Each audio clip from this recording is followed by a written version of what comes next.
Hi అండి, welcome back RN cute blogs. మా స్టైల్లో చేపల పులుసు ఎలా పెడుతున్నానో ఈ వీడియోలో అయితే చూపిస్తున్నానండి. చూసేయండి ఫుల్గా వీడియో. ఫస్ట్గా చేపల పులుసుకి మసాలా రెడీ చేసుకుందామండి.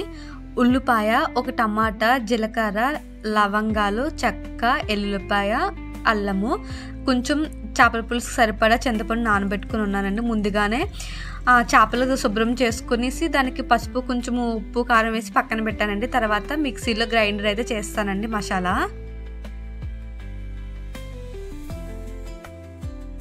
స్టవ్ మీద ప్యాన్ పెట్టి దాంట్లో ఒక 2 టేబుల్ స్పూన్ ఆయిల్ అయితే వేసానండి.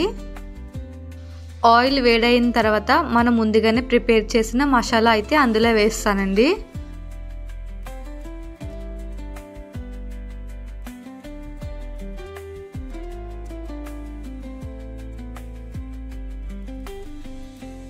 ఒక 4 పచ్చిమిర్చి కట్ చేసి కూడా వేసానండి.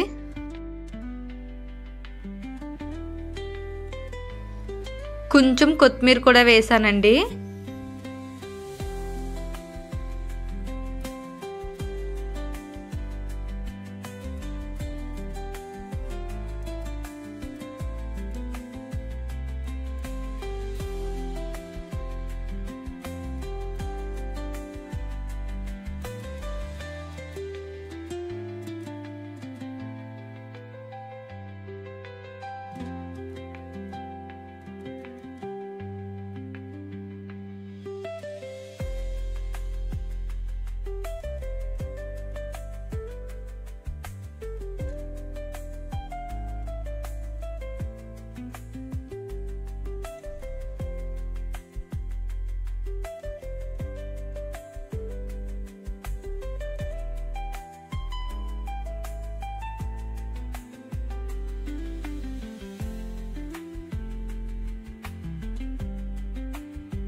మసాలా బాగా వేగిన తర్వాత మనం ముందుగా క్లీన్ చేసి పెట్టుకున్న చేపల ముక్కలు కూడా అందులో వేసేసానండి.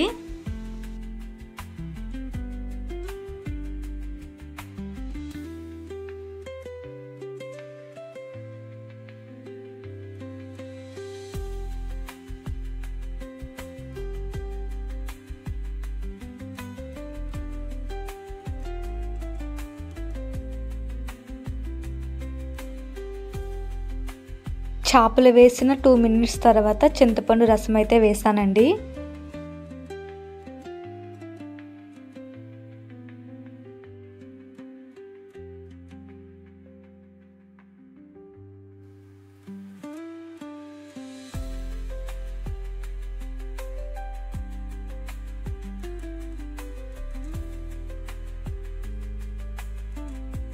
నాకైతే చేపల పులుసు అంత చిక్కగా ఉండకూడదు, అలాగనంత పలచగా ఉండకూడదు. ఇలా ఉంటే ఇష్టము, కానీ మా ఇంట్లో బాగా చిక్కగా తింటారు. అందుకని కొంచెం ఇంకా చిక్కగా అవ్వడానికి కొంచెమే వాటర్ వేసానండి.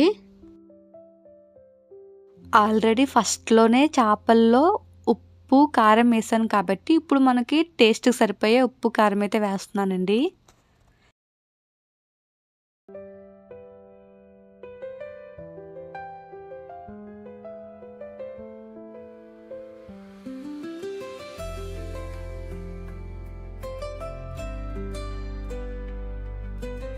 ఒక 15 మినిట్స్ తర్వాత మరిగిన తర్వాత మన చేపల పులుసు అయితే రెడీ అయిపోయిందండి. నేను చేపల పులుసు ఇప్పటికి ఇది 3rd టైం పెట్టడం అండి. ఫస్ట్ సారి పెట్టేటప్పుడు అయితే నాకు అంతలా రాదు, మొత్తం చేపలు మొత్తం విడిపోయినాయి. సెకండ్ టైం ఓకే పర్వాలేదు, ఇదైతే 3rd టైం అండి. కర్రీస్ మొత్తం అన్నీ వండేస్తాను కానీ పులుసులు పెట్టడం అయితే రాదండి. ఇప్పుడిప్పుడే నేర్చుకుంటున్నాను చేపల పులుసు పెట్టడము, ఎందుకంటే నేర్చుకోవాలి కదా. మన వీడియో నచ్చితే లైక్ చేయండి, కామెంట్ చేయండి, మన ఛానల్ అయితే సబ్స్క్రైబ్ చేయండి.